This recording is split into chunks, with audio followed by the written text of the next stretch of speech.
এই যে ফ্রেন্ড, আজকে আমি ব্রেকফাস্টে ধোসা বানাবো। ধোসা বলতে কি জানো, প্লেন ধোসা বানাবো, একদম প্লেন। তেল ব্রাশ করে দিলাম,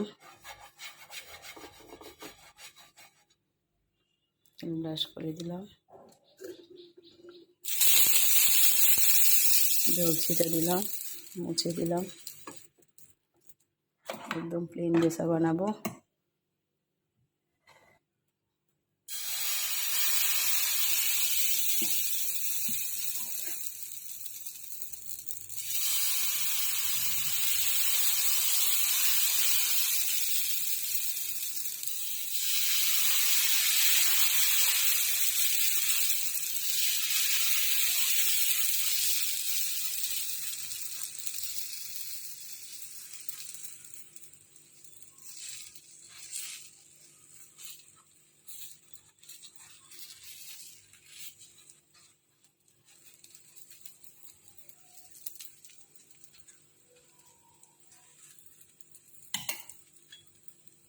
দিয়ে একটুখানি তেল ব্রাশ করে দেব টেস্টের জন্য।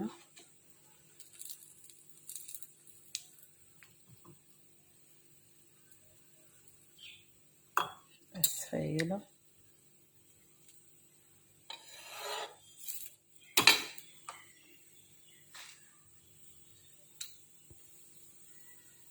এই যে এখন উল্টে দেব।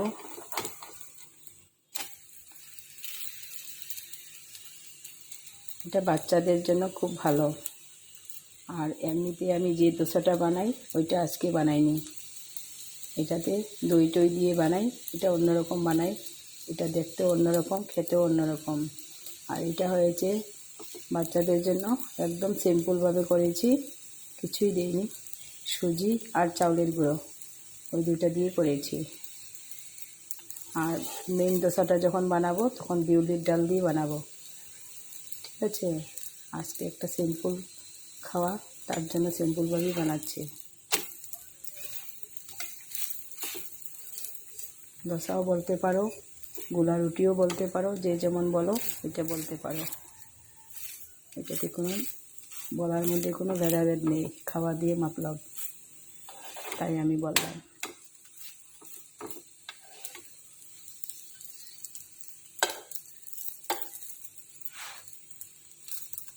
দেখো রুটিটা কি সুন্দর হয়েছে, একদম পরোটার মতো হয়েছে। পরোটা যেমন লাগবে খেতে ওই রকমই লাগবে। হয়ে গেল এটা। এখন আরেকটা বসিয়ে দিলাম।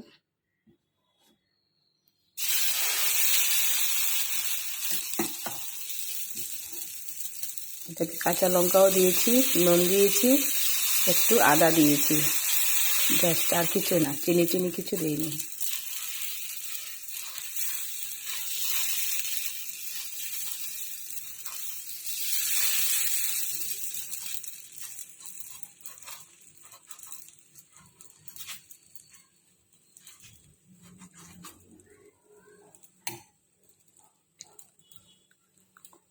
এপিট হয়ে গেলে তারপর ওপিট করব।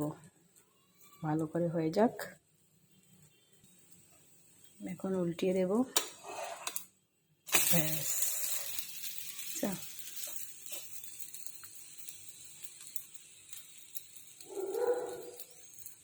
এগুলা দই দিয়ে খেতে খুব ভালো লাগে, দইয়ের চাটনি। আর না হলে আলু দিয়ে, আলুর যে কোনো একটা কিছু রেসিপি করে এটাতেও ভালো লাগে। আমি আজকে দই দিয়ে খাবো, গরম পড়েছে তো, তাই দইয়ের চাটনি দিয়ে খাবো।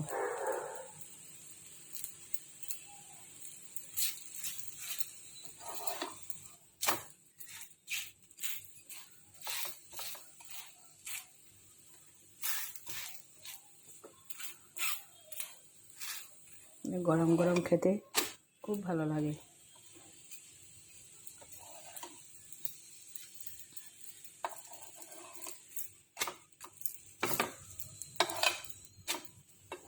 হয়ে গেল।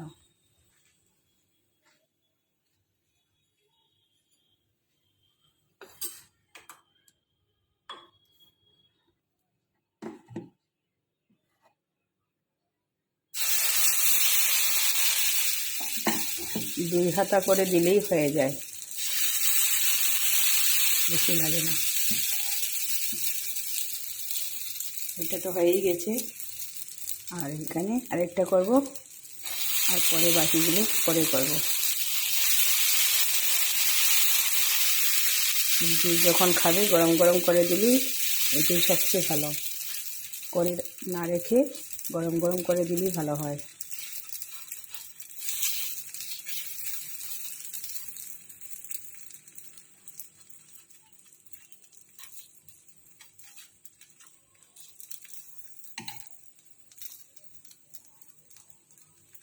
একটু টেনে গেলেই উল্টিয়ে দেব। যে উল্টাবার মতো হয়ে গেছে, টেনে গেছে, উল্টিয়ে দিচ্ছি। ঠিক আছে, একদম সিম্পল, কোনো ঝামেলা নেই। আর জলখাবারটা খুব সুন্দর হয়, আর খাওয়া উপকার। এই গরমে সব সময় তো আর রিচ খাওয়া যায় না, তাই ওগুলো বানিয়ে বাচ্চাদেরকেও খাওয়ানো যায়, নিজেও খাওয়া যায়, এগুলো কোনো ব্যাপারই না। আর আমি এরকম এত সিম্পলভাবে কাজগুলো করি না, তোমরা হয়তো ভাববে যে এত সিম্পল করে কাজ, কিন্তু সত্যি কথা বলতে কি, আমি তো একা করছি না, তার জন্য আমার এরকমই করতে হয়। একটা নিয়ে বসে থাকলে তো হবে না, অনেক কাজ পড়ে আছে।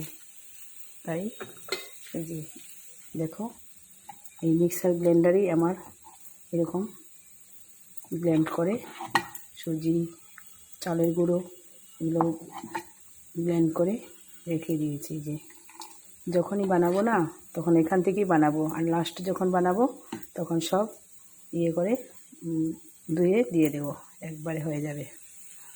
আরেকটা বাসন বড়াইনি, আমার বাসন ধোয়াটাই মানে বিরাট প্রবলেম হয়ে যায়, একটু বেশি বাসন বাড়ালে না অনেক ঝামেলা। এই যে হয়ে গেল, বেশিক্ষণ লাগলো না, চটপট হয়ে গেল।